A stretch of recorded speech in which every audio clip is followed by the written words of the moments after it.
Hello friends, आज हम शुरू करने जा रहे हैं अपनी एनसीईआरटी बुक सीरीज़ की ज्योग्राफी क्लास 6 चैप्टर नंबर 3, जो हेल्पफुल रहेगा UPSC, BPSC, state PCS, SSC, railways, BPSC teacher and other competitive exams so on के लिए। So let's start. Motions of the earth. सबसे पहले हम जानते हैं कि रोटेशन, रिवॉल्यूशन क्या होता है। रोटेशन होता है जब अर्थ अपनी एक्सिस पर घूमती है, उसको रोटेशन कहते हैं। गूगल अर्थ में इसे ज़्यादा अच्छे से समझेंगे। अभी हम समझ लेते हैं कि रिवॉल्यूशन क्या है। रिवॉल्यूशन होता है, जैसे हम जानते हैं अपनी सोलर फैमिली में सन होता है और 8 प्लैनेट्स होते हैं, उसके अराउंड में मूव करते हैं। ठीक है, देखते हैं यहाँ, जैसे यहाँ शो हो रहा है सन है और उसके अराउंड में क्या है, अर्थ मूव कर रहा है। ठीक है, अर्थ रोटेट हो रहा है ना, ऐसे फिर ऐसे फिर ऐसे और फिर ऐसे, ये रिवॉल्यूशन है। अर्थ सन के ऑर्बिट में अपना मूव करता है, वो होता है रिवॉल्यूशन। इसको ऐसे और अच्छे से समझ सकते हैं। मान लीजिए ये सन है, इसकी ऑर्बिट्स अलग अलग है। हम लोगों ने पिछले फर्स्ट चैप्टर में पढ़ा था, my very educated mother just served us nice pizza नहीं होगा, प्लूटो नहीं होगा। ये मर्क्यूरी का ऑर्बिट हुआ। इसके बाद कैसे होगा, वीनस का होगा। सपोज करिए वीनस यहाँ है, फिर यहाँ अर्थ का ऑर्बिट होगा। सपोज करिए अर्थ यहाँ है, ऐसे सोन अलग अलग होंगे, जुपिटर का अलग, सैटर्न का अलग। तो क्या ये ऑर्बिट कहलाता है। अर्थ जिस एलिप्टिकल पाथ में सन के अराउंड मूव करता है उसको ऑर्बिट कहते हैं, अर्थ को ऑर्बिट कहते हैं। तो आप समझिए, अर्थ अपनी एक्सिस पर, अपनी धुरी पर घूमता है, उसको रोटेशन कहते हैं। आप समझिए कि एक फुटबॉल है और उसको आप अपनी उंगली पर घुमा रहे हो, वो क्या है, वो रोटेशन है। उंगली पे घुमा रहे हो बॉल को, तो वो रोटेशन है। रिवॉल्यूशन क्या हो गया, पूरे सन के अराउंड मूव करना, वो रिवॉल्यूशन होता है। ठीक है, तो अर्थ को अपनी एक्सिस पे घूमने में कितना समय लगता है, 24 आवर्स, 24 घंटे। इसी के कारण दिन और रात होते हैं। सपोज करिए अर्थ यहाँ है तो इस हिस्से में लाइट आ रही है। ठीक है, यहाँ से लाइट आ रही है, और ये हिस्सा क्या है, अंधेरा है, तो यहाँ क्या होगा, नाइट, और ये हिस्सा डे हो जाएगा। समझ रहे हैं। तो दिन और रात कैसे होते हैं, रोटेशन की वजह से। अर्थ क्या है, अपनी एक्सिस पे घूम रहा है, तो जो हिस्सा सूरज के सामने पड़ा उस पे दिन है, और जो हिस्सा सूरज के साइड नहीं दिख पा रहा है वहाँ क्या है, रात है। और मौसम कैसे बदलते हैं, मौसम बदलते हैं रिवॉल्यूशन से। सपोज करिए अर्थ यहाँ से उठकर यहाँ आ गया, फिर यहाँ आ गया, फिर यहाँ आ गया, तो कभी गर्मी है, कभी स्प्रिंग हुआ, कभी सर्दी हुआ, ऐसे करके आप इससे समझ लीजिए, ये आपको क्लियर हो जाएगा। देखिए यहाँ सन है ना, सन यहाँ से अगर स्टार्ट करते हैं आप समर सॉल्स्टिस से 21 जून। अच्छा, एक चीज़ समझ लीजिए कि अर्थ अपनी एक्सिस पे 23.5 डिग्री टिल्टेड है। टिल्टेड इन द सेंस, जैसे आप किसी संतरे को लेते हो, ठीक है, तो संतरा ऊपर से और नीचे से थोड़ा सा चिपटा हुआ रहता है, और वो बिल्कुल स्ट्रेट में ना होकर 23.5 डिग्री टिल्टेड है। इसको समझने के लिए थोड़ा सा हम चलते हैं गूगल अर्थ पर, फिर हम आते हैं थ्योरेटिकल पार्ट में।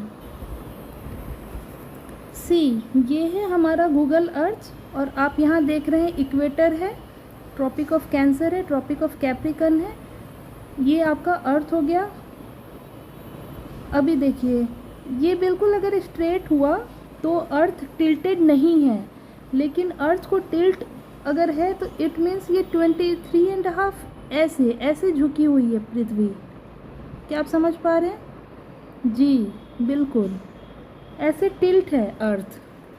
कितने डिग्री, 23.5 डिग्री।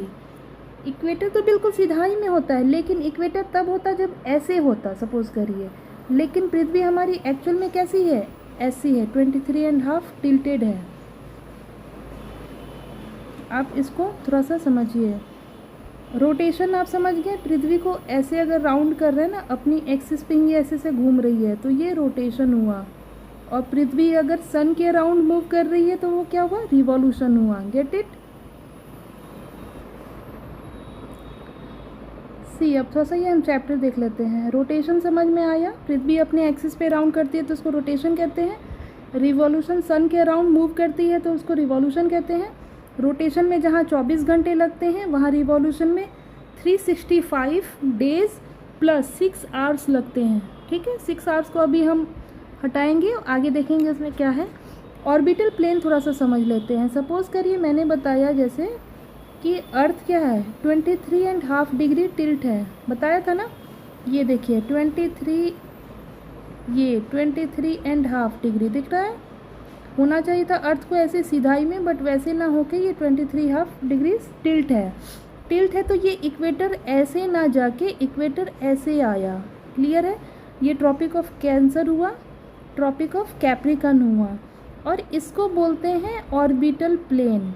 ठीक है, तो ऑर्बिटल प्लेन पे ये कितने डिग्री का वो एंगल बना रही है, 66.5 डिग्री। क्यों, क्योंकि 23.5 तो यहाँ लेस हो जाएगा तो 66.5 डिग्री हो जाएगा। यहाँ से थोड़ा सा एक समझ लेते हैं। ये देखिए ये सन हुआ, सन से लाइट आ रहे हैं। ठीक है, ये आपका अर्थ हुआ, 23.5 डिग्री टिल्ट हो गया। ये इक्वेटर है, tropic of cancer, tropic of capricorn, south pole, north pole. ये एरिया देखिए, ये एरिया में लाइट हो रहा है तो हीट एंड लाइट इस एरिया में आएगी, और ये एरिया बिल्कुल अंधेरा है। क्यों, क्योंकि सन के पीछे है। तो इसको क्या बोलेंगे, सर्कल ऑफ इल्यूमिनेशन। ठीक है, छोटे छोटे कॉन्सेप्ट हैं, आप बहुत इजी हैं, ऐसा कुछ मुश्किल नहीं है, आप समझ जाइएगा। यही है इसमें, ऑर्बिटल प्लेन आपको समझाया, सर्कल ऑफ इल्यूमिनेशन समझाया कि क्या है। थ्योरेटिकल पार्ट आप पढ़ सकते हैं, कोई बड़ा चीज़ नहीं है। आप ये समझिए कि जो एरिया सन के सामने होता है वहाँ हीट और लाइट दोनों होती है।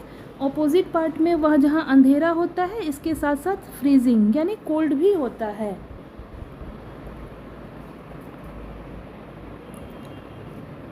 रिवॉल्यूशन जहाँ मैंने बताया ना 365 डेज प्लस 6 आवर्स। ठीक है, यही 6 आवर्स 4 ईयर्स में एक्यूमुलेट होके क्या होते हैं, 1 डे बन जाता है। 1 डे बन जाता है तो लीप ईयर बनता है हर 4 साल पे। जहाँ फरवरी 28 दिनों का होता है तो वो 29 दिन का हो जाता है हर 4 साल पे। क्यों, क्योंकि रिवॉल्यूशन जो है वो एग्जैक्ट 365 डेज ना लगा के 6 आवर्स एडिशन लेता है, इसीलिए वो लीप ईयर बनता है। क्वेश्चन आ सकता है, आप बस कॉन्सेप्ट समझते चलिए। ये देखिए ज़रा, इसको देख लेते हैं। आप देखिए कि रोटेशन के कारण दिन रात हो रहा था, वहीं रिवॉल्यूशन के कारण क्या होता है, मौसम चेंज होता है। समर आता है, विंटर आता है, ऑटम और स्प्रिंग सीज़न, 4 सीज़न आते हैं। आपको पता है कि इंडिया नॉर्दर्न हेमिस्फीयर में है। कैसे है, अब ये फिर लैटिट्यूड और लॉन्गिट्यूड वाला आप चैप्टर देखेंगे तो आपको पता चलेगा।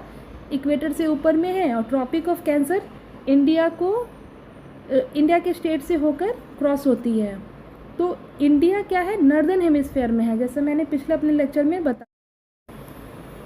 पिछले लेक्चर्स में मैंने बताया था। Northern hemisphere, southern hemisphere, India कहाँ लोकेट है, नॉर्दर्न हेमिस्फीयर में।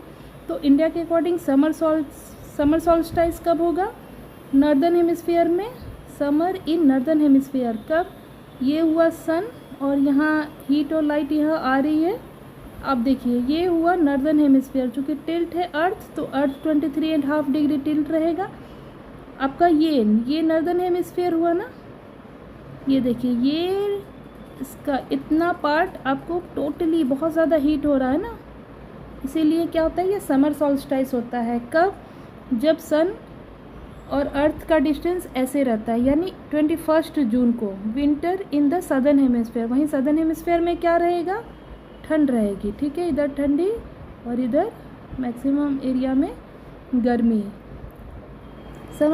विंटर सॉल्स्टाइस की बात करते हैं। देखिए 22 दिसंबर को, जब क्या नॉर्दर्न हेमिस्फीयर इधर होता है। ये देखिए आप, इक्वेटर ये हुआ, ये हिस्से में ठंडी पड़ेगी ना, क्यों? क्योंकि सन इधर से आ रहा है, सन की रेज इधर से आ रही हैं और सदर्न हेमिस्फेयर में गर्मी है पड़ेगी। क्यों? क्योंकि सन की रेज डायरेक्ट पड़ रही हैं यहाँ ट्रॉपिक ऑफ कैप्रिकॉर्न में, और वहीं यहाँ ट्रॉपिक ऑफ कैंसर पे डायरेक्ट रेखाएं पड़ रही थी सन रेज। तो यहाँ summer in the southern hemisphere हो जाएगा और winter in the northern hemisphere हो जाएगा। चूँकि इंडिया हमारे नॉर्दर्न हेमिस्फेयर में है इसलिए दिसंबर में ठंडी पड़ती है, और अगर नॉर्दर्न हेमिस्फेयर में इंडिया है इसीलिए क्या है, जून के समय में गर्मी पड़ती है। ऑटम का देख लेते हैं, जब दोनों बराबरी में हो, ना ज़्यादा मौसम गर्म हो ना ज़्यादा ठंडा हो। 21 मार्च 23 सितंबर इक्विनॉक्स। जब क्या होता है, नॉर्दर्न और सदर्न हेमिस्फेयर पे बराबर सनरेज पड़ती है, ना किसी पे ज़्यादा ना किसी पे कम। क्यों? क्योंकि यहाँ इक्वेटर पे डायरेक्ट रेज पड़ रही है, ना कि ट्रॉपिक ऑफ कैंसर ना कि ट्रॉपिक ऑफ कैप्रिकॉर्न, किसी पे नहीं, इक्वेटर पे बराबर पड़ती है। ठीक है, इक्वेटर पे जब बराबर पड़ती है तो हर जगह बराबर गर्मी लगती है, इसीलिए ये इक्विनॉक्स का मौसम होता है, स्प्रिंग का मौसम होता है। तो क्वेश्चंस डायरेक्ट आते हैं 21 मार्च, 23 सितंबर, 22 दिसंबर, 21 जून, ये सब याद कर लीजिएगा। Summer solstice, winter solstice, very easy, बहुत ही आसान है, कुछ है नहीं इसमें। लीप ईयर बताया मैंने कैसे बनता है, वही 6 आवर्स ऐड हो जाएंगे ना, 4 टाइम्स। क्यों? क्योंकि 365 दिन और 6 घंटे लगते हैं, तो वही 4 साल में एक्यूमुलेट होकर 24 घंटे हो जाते हैं, जो एक दिन बढ़ता है। और लीप ईयर में 366 डेज होते हैं, जिसपे फरवरी में वो एक्स्ट्रा डेज बढ़ता है, और फरवरी हमारा 29 डेज का होता है। एलिप्टिकल ऑर्बिट इसलिए होता है कि वो बिल्कुल राउंड में नहीं होता है। सन के अराउंड मूव जो भी प्लेनेट करते हैं वो बिल्कुल राउंड में नहीं होते हैं, वो एक अंडाकार शेप में होते हैं, एलिप्टिकल ऑर्बिट होते हैं। सीजन चेंज होता है रिवॉल्यूशन के कारण, डे नाइट होते हैं रोटेशन के कारण।